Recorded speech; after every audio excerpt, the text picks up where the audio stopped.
Здравствуйте, дорогие друзья. 9 часов утра в Башкортостане. Сегодня вторник, 16 января 2024 года. И я начинаю очередной выпуск «Аспектов республики» на канале «Аспекты Башкортостан». Я очень рад приветствовать всех наших зрителей, в том числе тех, кто к нам вчера впервые присоединился, я имею в виду к нашему каналу, более 1000 человек. И, соответственно, напоминаю, что мы в прямом эфире каждый будний день проводим нашу программу для того, чтобы с вами обсудить текущую информационную повестку. Поэтому я всячески призываю активно участвовать в нашем разговоре с помощью комментариев в нашей YouTube-трансляции. Конечно же, лайки тоже ставить не забывайте. Это все в законах жанра. Ничего нового здесь мы не придумываем. Также зрителей ВКонтакте и Одноклассников я должен приветствовать. Там мы будем выходить в записи. И лайки, и комментарии тоже ваши мы читаем. Друзья, сегодня у нас, по большому счету, одна ключевая тема, но так или иначе другие новости мы тоже затронем, поэтому отдельно призываю участвовать в этом важном и, наверное, в некотором роде историческом даже разговоре. Поэтому давайте начнем.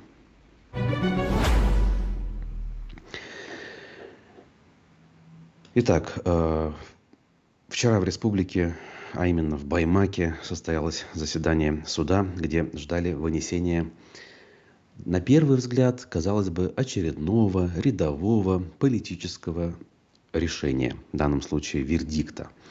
Активист Фаиль Алсынов, бывший лидер ныне уже запрещенного и ликвидированного движения «Башкорт», проходит по статье Уголовного кодекса, и ему грозило 4 года лишения свободы. Причем это дело было возбуждено не абы как, а по прямому, конкретному доносу, письму со стороны Радия Хабирова, главы нашего региона. Причем это не какие-то домыслы, как кому-то могло показаться. Документ с подписью Хабирова был приобщен к делу и стал достоянием общественности через адвокатов Алсынова. И вот, казалось бы, ничего не предвещало каких-то особенностей, но жители республики решили иначе. И больше 1000, это по первоначальным подсчетам, а некоторые наиболее оптимистично настроенные участники говорят о 15 тысячах. Но тут я бы, наверное, все-таки, как журналист, отнесся немножечко скептически и сказал бы, что несколько тысяч было. Судя по видео, судя по тем сведениям, которые люди сообщили с места событий, о 3-4 тысячах присутствующих говорить можно. То есть в морозный день в небольшом зауральском городе собралось такое количество неравнодушных граждан. Это столько, сколько собиралось на публичные митинги в последний раз весной 2021 года в Уфе, когда сторонники Алексея Навального, но и не только Алексея Навального, выходили на улицы Уфы для того, чтобы высказать свою поддержку политику и всем политзаключенным. И эффект не заставил себя долго ждать. Судья, Баймакского суда, Элина Гарипова ее зовут, тоже важно имя запомнить в историческом контексте, отложила вынесение приговора на послезавтра, на 17-е, то есть уже завтра получается, на тот момент это было послезавтра, на 17 число. И судью можно понять. Мы с вами прекрасно представляем, как это работает. Скорее всего, приговор был уже не только спущен сверху устно, но и был написан, и оставалось ей лишь зачитать его. Скорее всего, речь шла о том, что Алсынову планировали присудить, как это у нас опять же заведено, около 90% от того, что запрашивала прокуратура.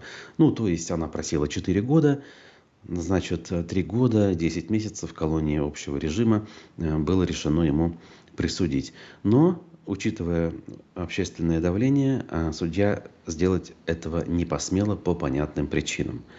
Возможно, конечно же, речи не могло быть о том, чтобы кто-то силой или штурмом захватил бы здание суда. Я сомневаюсь. Но в любом случае, можно понять желание остаться в безопасности любого человека. Что мы имеем на сегодняшний день? На это событие обратило внимание огромное количество СМИ, конечно же, уважающих себя, независимых СМИ, которые вчера не преминули сделать далеко идущие выводы. Может быть, порой выводы слишком оптимистичные, но об этом мы как раз-таки сейчас с вами и поговорим. То, что людей вышло большое количество, и то, что для нынешней Российской Федерации это удивительная история, это факт. С этим не поспоришь, и действительно с начала так называемой СВО ничего более массового, по воспоминаниям журналистов, которые за этим следят, у нас в стране не было. Но является ли это, собственно, протестом, который приходит на ум большинству моих коллег, написавших вчера об этом и, кстати, обратившихся ко мне в том числе за комментариями? Безусловно, это не тот самый протест, который люди хотели бы видеть. Это не протест против СВО и даже не протест против, так скажем, правящего в стране режима. Несмотря на то, что собравшиеся потребовали отставки главы республики, обратились они с этой просьбой не к кому-нибудь, а к президенту России Владимиру Путину. И, в общем, я предлагаю посмотреть сейчас небольшой видеофрагмент, который несколько десятков тысяч зрителей уже на нашем только канале посмотрели, но, возможно, не все. Поэтому давайте мы посмотрим выступление активиста Ильдара Юмагулова на мероприятии, которое состоялось после того, как Фаиль Алсынов покинул здание суда. И, кстати говоря, его слова мы тоже посмотрим, но чуть позже. Давайте сначала Ильдара Юмагулова. Сегодня 15 января 2024 года. Мы, многонациональный народ Республики Башкортостан, обращаемся к президенту Российской Федерации Владимиру Владимировичу Путину, обращаемся в Следственный комитет Бастрыкину Александру Ивановичу. Мы, многонациональный народ Республики Башкортостан, сейчас сложилась такая ситуация, в год выборов президента будоражит ситуацию в республике. Хабиров, руководитель республики, создает вот такие, самолично подписывая вот такие вот заявления в суд, дестабилизирует ситуацию в республике. Владимир Владимирович, мы, многонациональный народ Республики Башкортостан, просим, чтобы вы взяли ситуацию в свои руки, так как руководитель республики Хабиров не справляется со своими должностными обязанностями. Это говорим мы, многонациональный народ Республики Башкортостан. Здесь сейчас перед зданием суда собралось около 15 тысяч народа Республики Башкортостан, субъекта Российской Федерации. Мы не экстремисты, мы не нацисты, мы народ, который хотим соблюдения конституционных прав, мы хотим соблюдения закона. У нас не должен быть закон исполняться только в угоду одного руководителя Хабирова. Мы требуем отставки руководителя Республики Башкортостан Хабирова. Просим, чтобы было сейчас какое-то внешнее управление. Потому что мы должны здесь жить спокойно. Тем более в тот момент, когда такая напряженная ситуация в стране происходит. Мы не экстремисты. Мы многонациональный народ Республики Башкортостан. Мы за справедливость!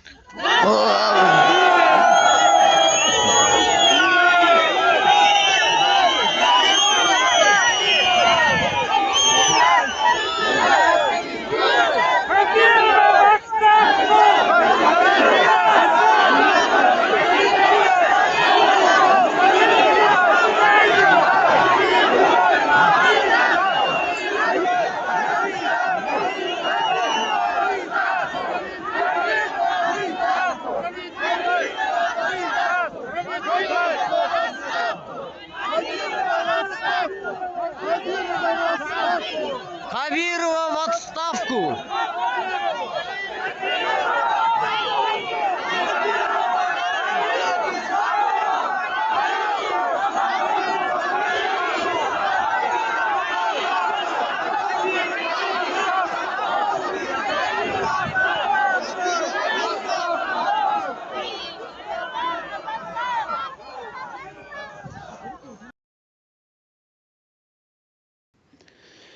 Ну что ж, вот такое эмоциональное и поддержанное публикой выступление Ильдара Юмагулова вчера состоялось на площади перед Баймакским райсудом.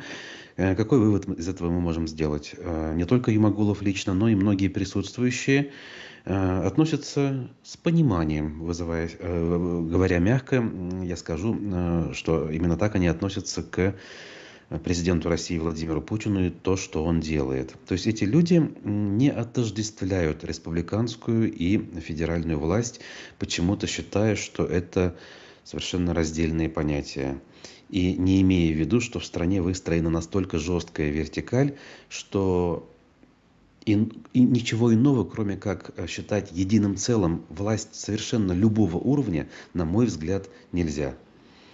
И здесь я последовательно свою точку зрения отстаиваю. Возможно, кто-то из вас, кто смотрит нас сейчас или в записи, также думает, не как я в смысле, а как Юмагулов и многие участники этого мероприятия. Но, на мой взгляд, друзья, все-таки вы заблуждаетесь. Несмотря на то, что формально глава республики избирается жителями региона, мы прекрасно знаем, откуда глава республики берется. Причем не первый уже глава у нас таким образом появился.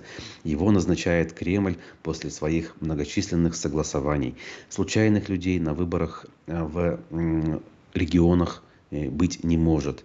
Случайные люди, если и возникали, то в последний раз в 2018 году буквально в нескольких субъектах федерации, которых можно сосчитать на пальцах. Это Хабаровский край. Мы прекрасно знаем, чем история Сергея Фургала закончилась.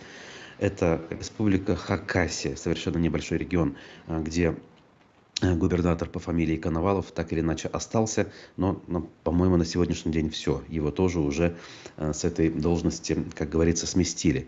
Вот, это были люди, не представители оппозиции, это были представители вполне себе системных партий, филиалов Единой России, ЛДПР и КПРФ. Но они тогда на выборах действительно победили вопреки всему. То есть проиграли в итоге кремлевские ставленники, а эти люди победили. Что творилось, сами прекрасно знаете. Вспомните историю Сергея Фургала. И неужели вы думаете, что если по каким-то причинам глава региона Ради Хабиров уйдет в отставку, например, прислушается президент Путин к вашим требованиям, неужели вы думаете, что после этого появится более эффективный и, самое главное, более ценящий свой народ, в частности, башкирский народ, губернатор? Не думаете ли вы, что появится генерал-губернатор в прямом смысле этого слова, бывший охранник, каких сейчас довольно много по стране в качестве губернаторов, которые совершенно даже родным языком владеть не будут, даже на том уровне, на котором владеет Хабиров. И уж тем более ваши чаяния ему будут совершенно невдомек, а, как говорится, до лампочки. То есть в этом смысле я, конечно же, не понимаю тех собравшихся, кто апеллировал к верховной федеральной власти в надежде на то, что жизнь в республике изменится и отношение к вам изменится. Нынешний глава региона, при всех его минусах, он все-таки выходец из республики. И в тех условиях, в которых мы находимся, да, есть к нему претензии, да, иногда на местах бывают более эффективные руководители, например, в соседнем Татарстане, что уж там далеко ходить за примерами. Но если у нас люди, способные резко что-то изменить, хотя бы в том ключе, как это работает в Казахстане, да еще и с командой собственной, которая все это будет претворять в жизнь, на мой взгляд, таких людей нет от слова совсем. По крайней мере, если они и есть с точки зрения способностей, эти люди закатаны в бетон, либо находятся в глубоком подполье. И завтра, в условном завтра, никакой Кремль этих людей ниоткуда не достанет и, конечно же, в Башкирию в качестве губернатора не пришлет. Таким образом, то, что предположили некоторые журналисты, этим не является. То есть это не протест против происходящего в стране беспредела, не протест против военных действий. Надо сказать, что в поддержку Фаиля Алсынова были записаны ролики даже с так называемой передовой, то есть часть жителей региона поддержали своего земляка. Как это уживается в одних головах, конечно же, мне сложно понять.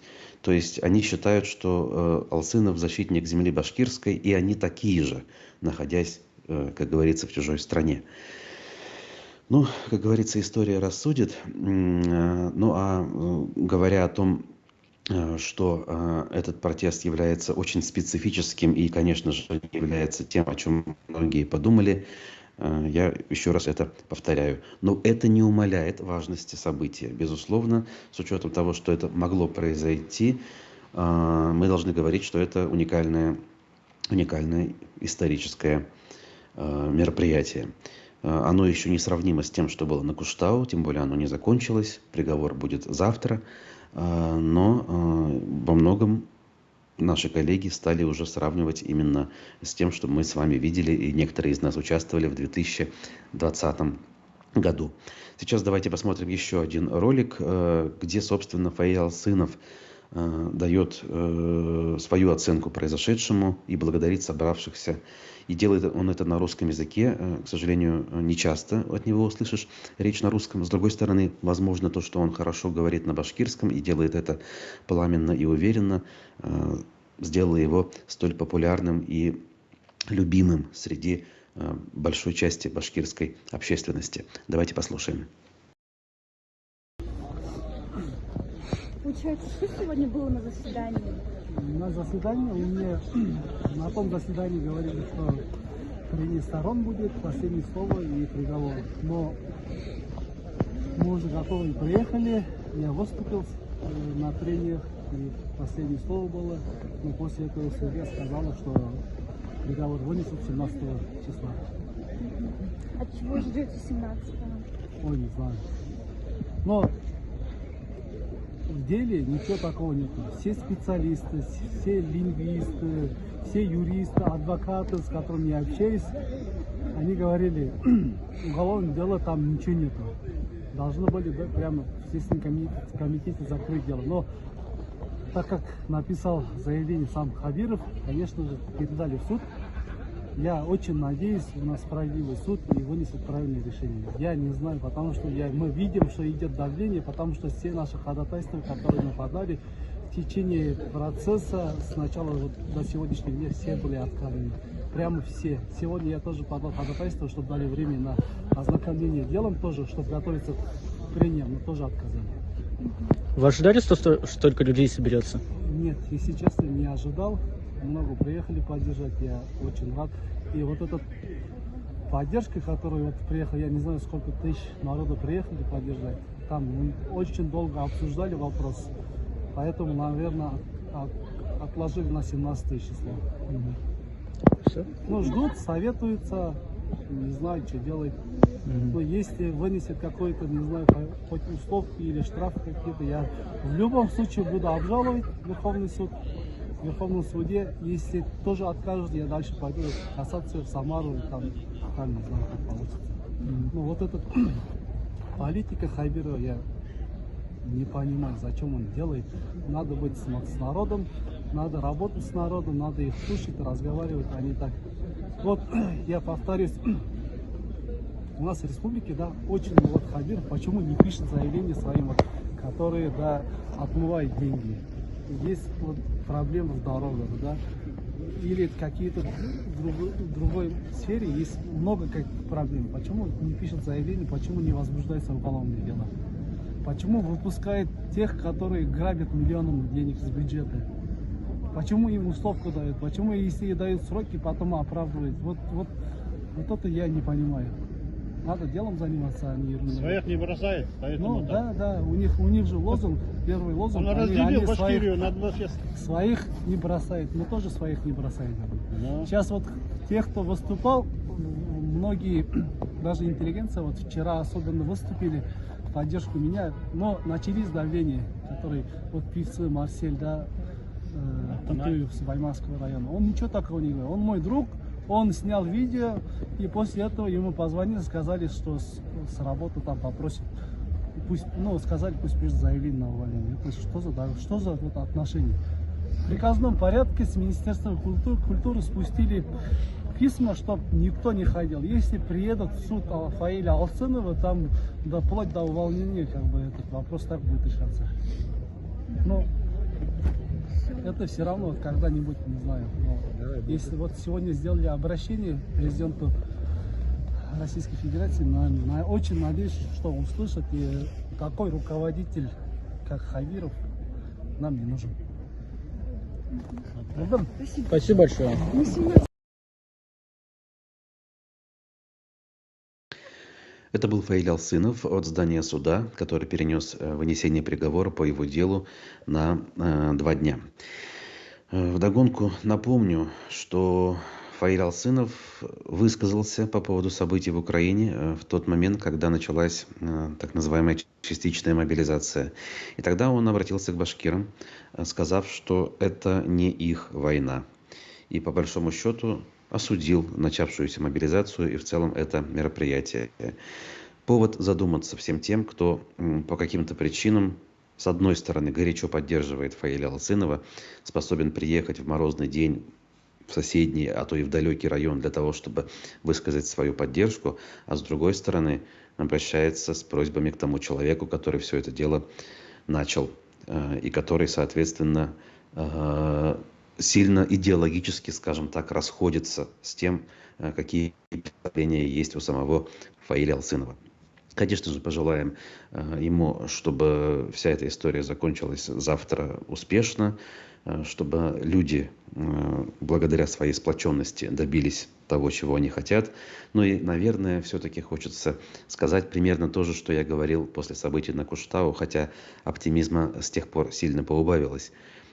Хотелось бы, чтобы люди были способны таким образом консолидироваться для того, чтобы решать не только местечковые и отдельно взятые задачи, хотя, конечно же, я не преуменьшаю важность вчерашнего события и, возможно, того, что завтра произойдет, но в том числе и более важные, более системообразующие проблемы.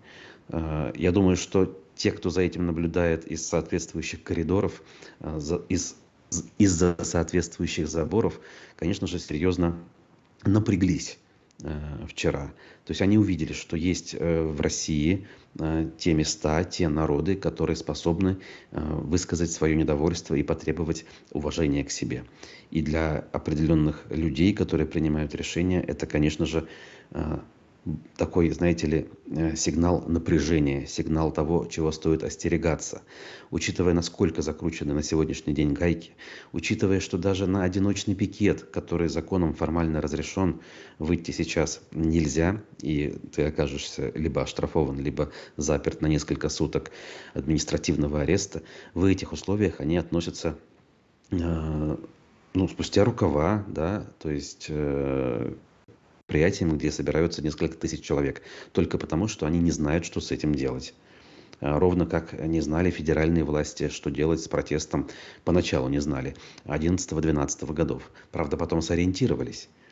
То же самое произошло в соседней Беларуси, где в растерянности полностью находились они какое-то время. Но потом опять же сориентировались, потому что когда до конечного результата протест в течение длительного времени не доводит, те, против кого этот протест нацелен, могут собраться, тем более у них уже и опыт есть, и давно они находятся во власти, и на это дело среагировать нужным для них образом. Поэтому я бы сделал из всего этого соответствующие выводы. Друзья, напоминаю, что у нас прямая трансляция, и в YouTube можно и нужно писать комментарии. Призываю присоединяться к нашему диалогу тех зрителей, кто нас, возможно, смотрит впервые, благодаря тому, что подписались на канал «Аспектов» в минувшие сутки. Мы независимое башкортостанское издание, которое возникло на руинах и осколках ликвидированного «Эхо Москвы». Ликвидировано оно было через неделю после начала так называемой СВО, а полностью мы были закрыты 4 мая 2022 года. Поскольку мы работаем на собственном энтузиазме, благодаря поддержке небольшого количества людей, и вас мы призываем нас поддерживать с помощью донатов так называемых, то есть добровольных пожертвований, делать которые можно с помощью сервиса Boosty, ссылка на который найдется у нас в описаниях ко всем нашим трансляциям. Ну и еще в продолжении темы вчерашнего дня давайте послушаем фрагмент гостей нашей студии. Как раз в момент, когда шло заседание, и еще не все было известно, и не все было понятно, с Разифом Абдуллиным, главным редактором издания «Аспекты», беседовала Дилара Гундорова, экс-чиновница Белого дома, которая сейчас ушла с работы и выступает в качестве оппозиционного, даже уже во многом политического деятеля.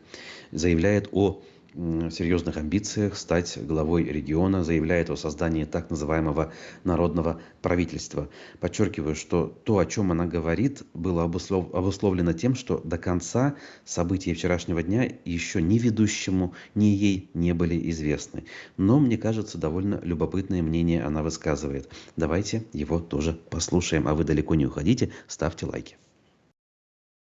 О процессе над Фаилем Алчиновым. Поразило, не ожидал, что столько людей приедет на это заседание Очень суда. много. Достаточно холодно на улице, минус 20 с чем-то, довольно далеко от Уфы. И очень много людей. Сейчас по разным подсчетам, там несколько сотен до 5000 уже называют.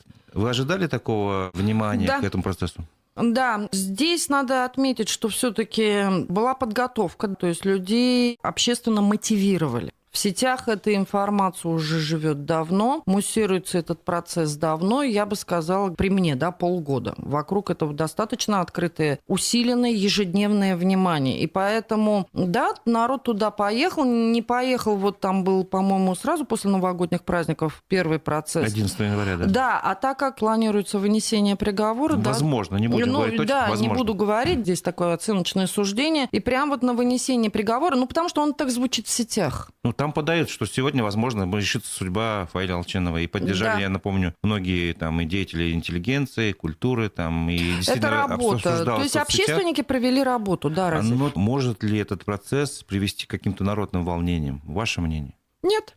Несколько причин. Объясню. Против чего приехали люди? Против чего?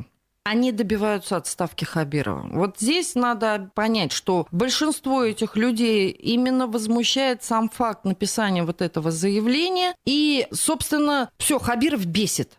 Бесит настолько, что уже вот они готовы собрать второй Куштау. Есть такая попытка, собрать второй Куштау. С одной только целью высказать свое недоверие Хабирову. Почему я против? Потому что в чем разница все-таки с Куштау? Там было решение Хабирова, передать гору, не передать гору, были решения Хабирова, и народ выходил четко против Хабирова, я четко понимала. И я когда задаю вопрос, а здесь вы поймите правильно, ушло уже на третью сторону. Да, возможно, он написал это заявление, Хабиров, черт бы с ним. Другой вопрос, что сейчас это в суде. Суд действует от лица Российской Федерации, и вы выходите фактически против государственного института. Здесь немножко другие акценты. И вот это может быть очень неправильно понято. Ведь у нас судебная власть, она стоит выше, чем исполнительная и законодательная власть. И судьи назначаются прямым указом президента. Вы таким образом просто Фаиля засадите. Надо довериться суду. Довериться все-таки судебной системе и правильно представить линию защиты. Вот здесь очень важно, чтобы защитники у Фаиля достойно его представили в суде. К моему сожалению, я просила показать материалы неоднократно, мне даже не показали. То есть вы готовы были выступить на стороне защиты? Меня просили войти в процесс. Мне не понравился один момент. После январского предварительного заседания, насколько я понимаю, там процесс сразу закрыли и дело не рассматривали. Возник такой зов в сетях, давайте войдем в процесс в качестве свидетелей защиты, мол, тогда нас пустят в зал. Я пару людям задала вопрос, вы будете лжесвидетельствовать?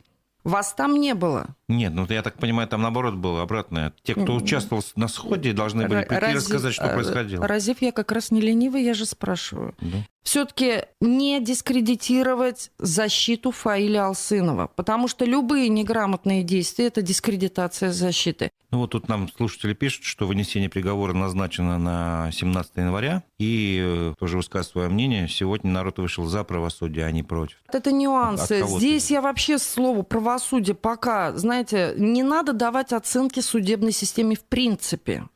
Дайте Сложно оценки. это делать, когда у нас бывают и судебные ошибки, мы же об этом тоже знаем. Судебная ошибка поэтому есть. Я говорю, процесс – вещь состязательная. Всегда есть защитник, всегда есть обвинение. Если мы сами допускаем ошибки на линии защиты... Понятно. На выборах президента будете голосовать за Путина? Я вообще не хожу на выборы. Почему, объясните? Лень. Ну, Просто лень. здравствуйте. Раньше госслужба заставляла, нас буквально посписочно заставляли, приходите голосовать. Я секрет А тоже как нет. будут активными и осознанными граждане, если даже вот вы не ходите на выборы? А значит, ко мне не нашли ключи, те медиа-ресурсы, которые мне сегодня скажут, что да, Гундорова, иди-ка ты проголосуй. Ну, то есть на этих выборах ничего не решается, по большому счету? Да. Нарисуете вы, не нарисуете, или вы все-таки хотите увидеть объективную голосующую картину? Нет у нас активного избирателя. У нас индифферентное население. Им вообще все равно, кто им руководит.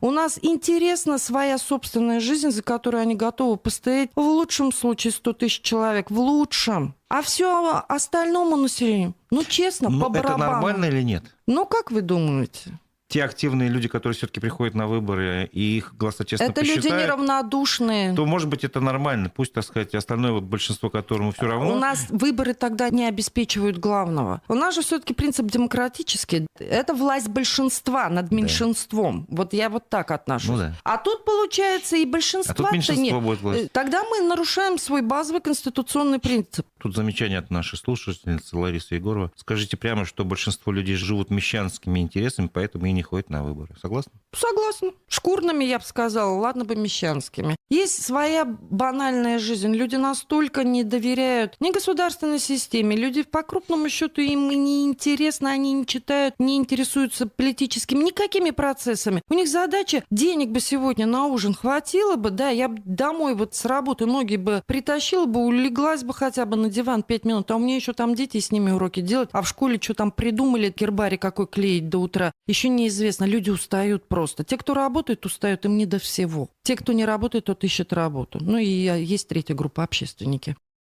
Общественники, которых вы оценили как неграмотных, я так понимаю. Во Я многом. ищу грамотных. Ищу. У меня надежда до последнего не умрет. Я оптимистичный человек в этом отношении. Чиновница Белого дома Дилара Гундорова была вашему вниманию. Это был фрагмент вчерашней программы «Аспекты мнений». Напоминаю и сообщаю тем, кто смотрит нас впервые, у нас ежедневно, помимо утреннего обзора текущих событий, есть еще программа «Аспекты мнений», выходящая в прямом эфире, куда мы приглашаем разных гостей, спикеров, в том числе тех, кто не боится говорить правду и отвечает на ваши вопросы, которые вы можете присылать в чате наших YouTube-трансляций. Рая Ибрагимова. Свободу Фаилю. Ну что тут, ничего не скажешь, добавить нечего. Спасибо за вашу работу, пишет пользователь Бабочка. Искандер Махмудов, наш замечательный друг, коллега и спонсор, пишет, что на что рассчитывают поддерживающие Фаиля, что оправдают. Даже условного срока будет достаточно, чтобы дисквалифицировать его от участия в выборах и привязать его к конкретному участковому в Баймаке. Опять-таки, не отнять, не убавить. Все так и есть. Безусловно, понять, вот, чего на самом деле в конечном итоге хотят защитники Фаиля Алсынова, сложно. Ясно одно, они хотят справедливости. Они считают несправедливым, что одного из жителей, активных жителей, который действительно ничего плохого не сделал, могут осудить, и это людям кажется несправедливым, они за это готовы бороться. А вот довести до какого-то логического, осмысленного конца, к сожалению, в большинстве случаев, даже в таких случаях, которые на первый взгляд вдохновляющие, люди не могут. Потому что, по большому счету, тех, кто до конца осознает происходящее и понимает, во что это должно вылиться, среди этих людей немного. Даже если они есть, то их не слышно, а слышно как раз-таки других людей, которые, как мы уже выше выяснили, апеллируют к высшей государственной власти в лице президента страны, не понимая, что преследование конкретно Фаиля Алсынова – это, если не личное распоряжение президента, то, по крайней мере, делается исходя из той логики и политики, которую выстраивали в стране последние уже 24 года. И ничего иного быть не может. Пчелы против меда быть не могут. Да, под давлением или по просьбам некоторых выдающихся людей иногда некоторые дела у нас сворачиваются. Но это же не значит, что ломается при этом вся логика принятия решений, вся выстроенная, выпистыванная годами система. Отнюдь она не ломается. И надо понимать, что репрессивный маховик, который запущен, даже если в отдельных случаях дает сбой, то в целом в глобальном смысле его не остановить. И под него может попасть совершенно любой человек, который просто мимо проходил и не имеет отношения к какой бы то ни было активности. Вот хочется, чтобы это люди поняли. И за счет того, что нас смотрят и в последние дни вот делятся, в том числе публикациями, я призываю задуматься об этом дорогим нашим зрителям, которые чувствуют, что что-то неладно в датском королевстве, хотят каких-то изменений, но почему-то их изменения, их желание изменений сосредоточено лишь на региональном уровне. Они считают, что все зло исходит от руководства Башкирии и из Уфы. Но, друзья мои, это не так. Из Уфы, в принципе, исходит желание сидеть на месте, но полномочий не так уж и много, ресурсов еще меньше. Местами, наверное, можно было бы Уфе вести себя чуть более адекватно, но это не изменило бы качественно той картины, в которой мы с вами находимся. Почему не разгоняют митинг? Полиции не хватает или власть уже боится? Урал Юнусбаев пишет. Хороший вопрос, и я частично затронул эту тему, сказав, что, конечно же, боится. Вчера был именно тот случай.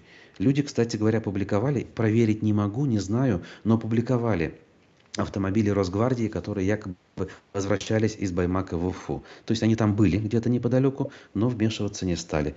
Понимаете, система, точнее вот эта история, связанная с протестом, она очень просто устроена.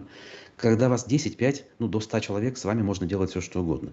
Если вас больше, и вы эмоционально заряжены, сделать что бы то ни было бесполезно. Когда счет идет на тысячи, даже на уровне большого города, такого как Уфа, это уже просто так разогнать не получается. И нужно это понимать. Да, точечные репрессии у нас научились делать. Запугивать тех, кто это дело организовывал, научились. Но опять же, как говорится, естественным путем, таким, знаете, эмпирическим путем, еще во времена Куштау выработалась способность, по крайней мере, у башкортостанской общественности, собираться таким образом, чтобы не было единого центра принятия решений. Потом глядишь, и репрессировать особо некого, а цель достигнута.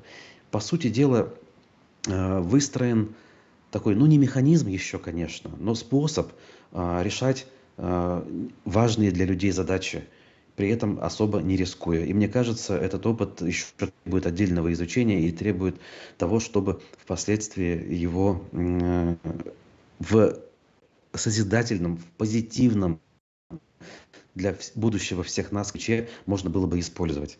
Но пока, конечно, держим кулаки за Фаиля Алсынова и надеемся, что завтра, как говорится, тренд, заданный вчера, будет продолжен. И суду ничего не останется, кроме как вынести какое-то оправдательное решение. Хотя во всех остальных случаях мы понимаем, что действительно от участия в выборах и прочего его хотят оградить и, скорее всего, найдут способ это сделать. Хотя даже если этого способа не находить, нет никаких проблем сейчас человека не зарегистрировать, снять с любого этапа выборного процесса.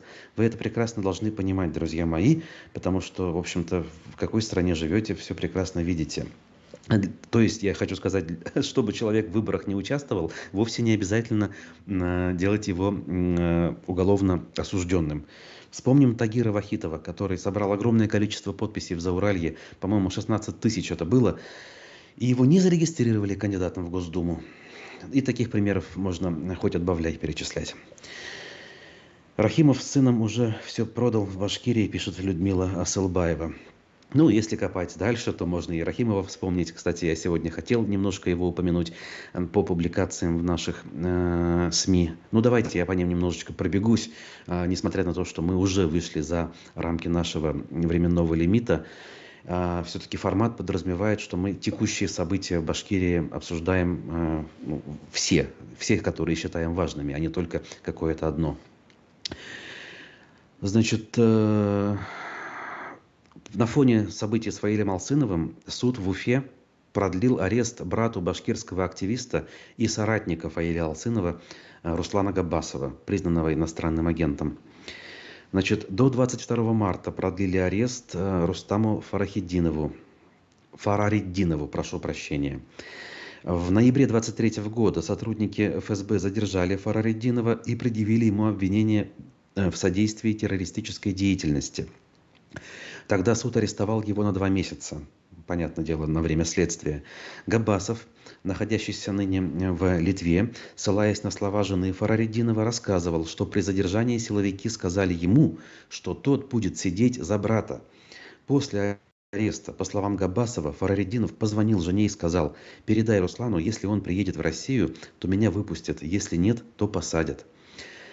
Позднее Габбасов уточнил, что его брату вменяют их переписку в мессенджере WhatsApp, в которой они обсуждали новость о создании в составе вооруженных сил Украины башкирских подразделений. Сам Габбасов тогда уже заявлял, что ни он, ни созданный им в эмиграции Башкирский национальный политический центр, так называется условная организация, не имеют никакого отношения к данному военному подразделению. Вот пример того, как работают репрессии. Габбасов – абсолютный соратник Фаиля Алсынова. Они все делали вместе. Я хорошо помню это время.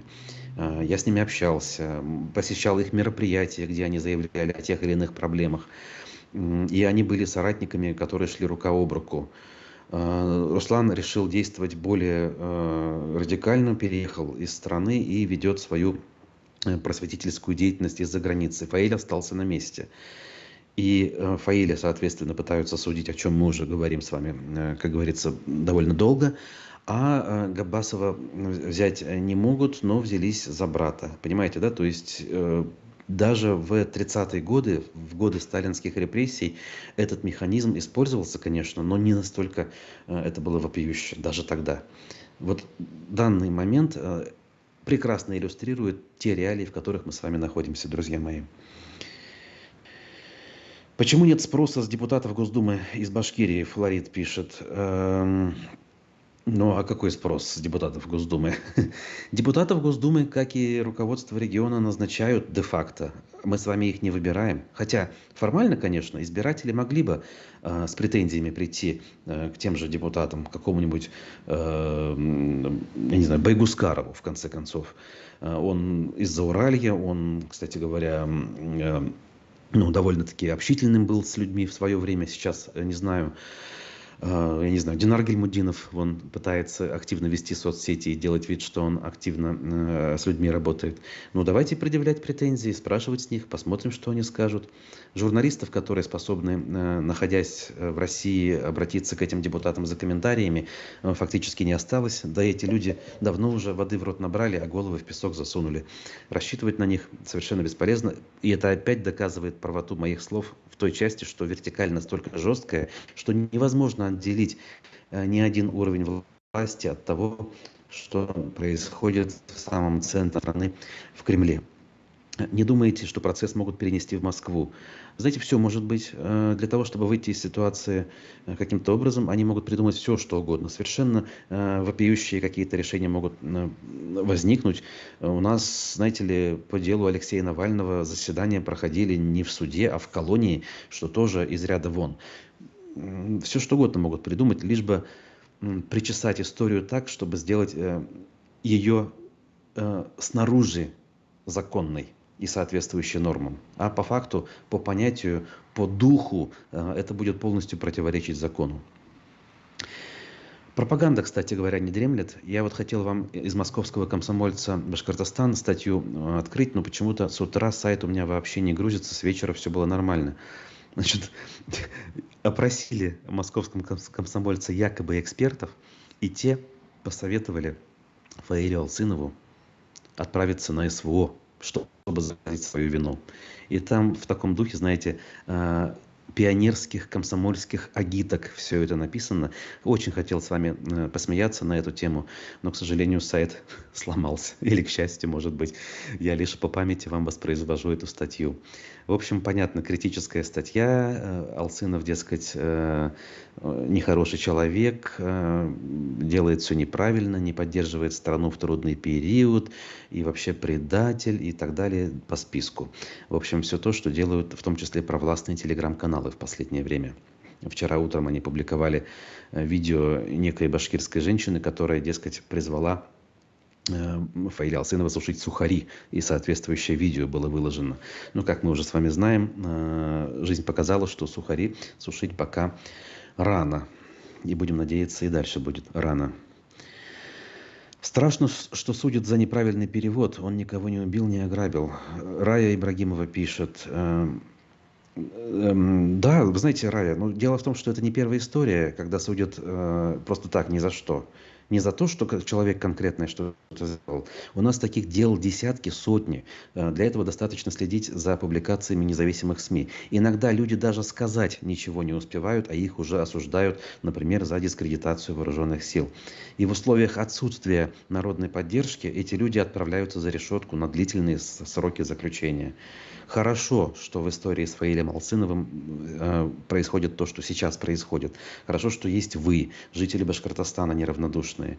Но это повод задуматься о том, что несправедливости у нас на самом деле гораздо больше, чем кажется на первый взгляд.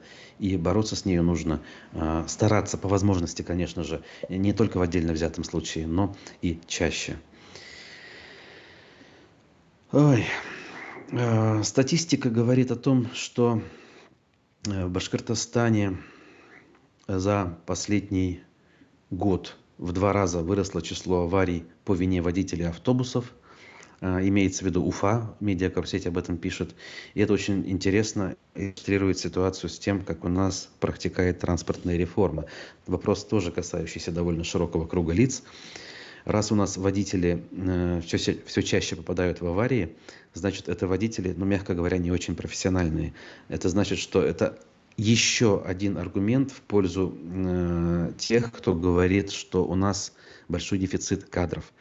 И на этом фоне 1335, как минимум, жителей, уроженцев Башкирии погибли в зоне так называемой СВО. Это уже более чем в 3 раза превышает печальную статистику 10-летней афганской войны. Разумеется, более чем в 2, даже в 3 раза превышает число погибших в зоне чеченского конфликта за многие годы. Для чего эти люди гибнут, ради чего? Вопрос, как говорится, риторический. Думайте сами, решайте сами. И работать в результате здесь, на местах, становится все более некому и некому в разных, причем, отраслях. Не только в области перевозки пассажиров, о которой я только что упомянул.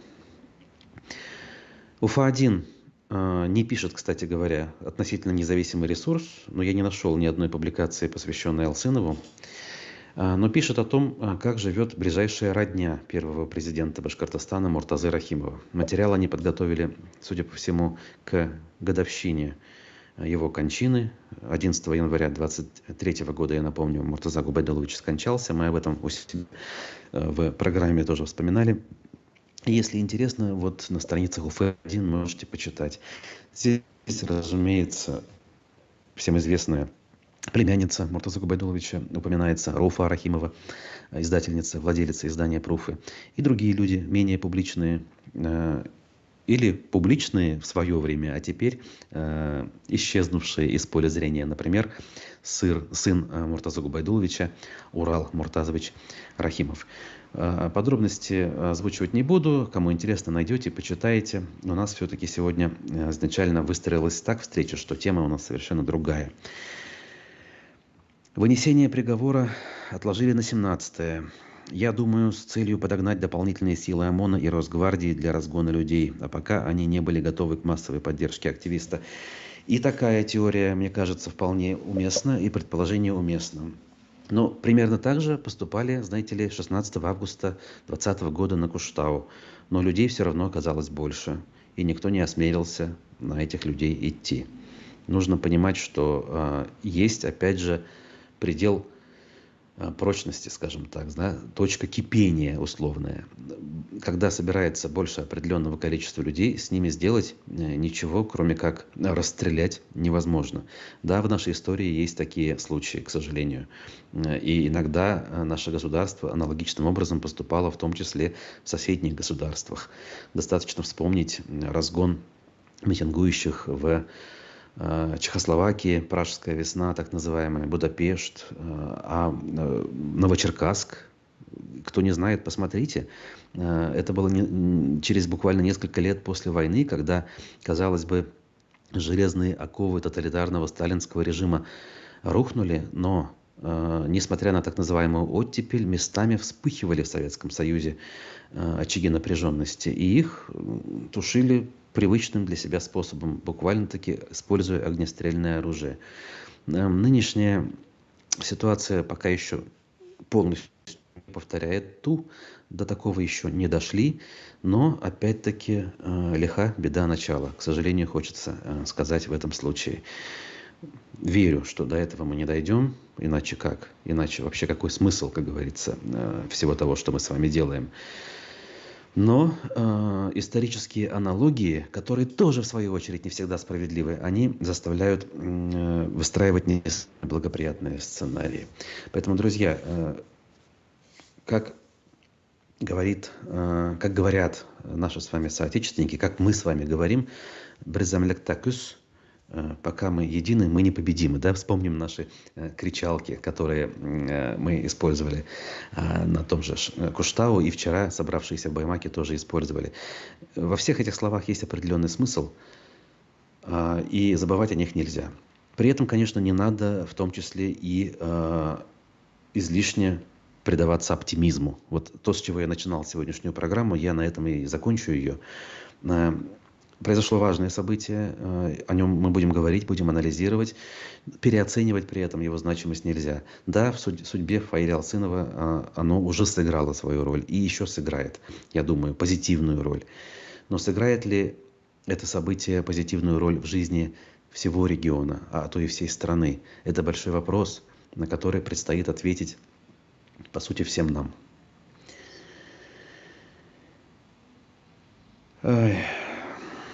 Тут вот защитники Сталина пришли, говорят, чтобы я его не трогал. Нет, я его буду трогать, это преступный режим. Да, можно вспоминать и сравнивать некоторые позитивные моменты в сравнении с нынешними, выглядящие более привлекательными. Но в общем и целом это режим людоедский, повторение которого ни в коем случае нельзя допустить. Спасибо, так или иначе, за ваше мнение. Здесь не боятся озвучивать мнения, здесь не боятся их обсуждать, поэтому пишите. В любом случае мы стараемся быть максимально открытыми для всех. Ставьте лайки, друзья. Буду вам за это очень признателен. У нас сегодня в 12 по башкортостанскому времени программа «Аспекты мнений». Блогер Николай Бажин будет. Возможно, тоже противоречивые и непредсказуемые и неприветствуемые, точнее, вами мнения выскажет. Если интересно, смотрите, вопросы свои присылайте. А мы с вами увидимся ориентировочно в четверг. Желаю всем хорошего дня. Руки не опускайте, как говорится, и я думаю, что прорвемся. Спасибо, пока.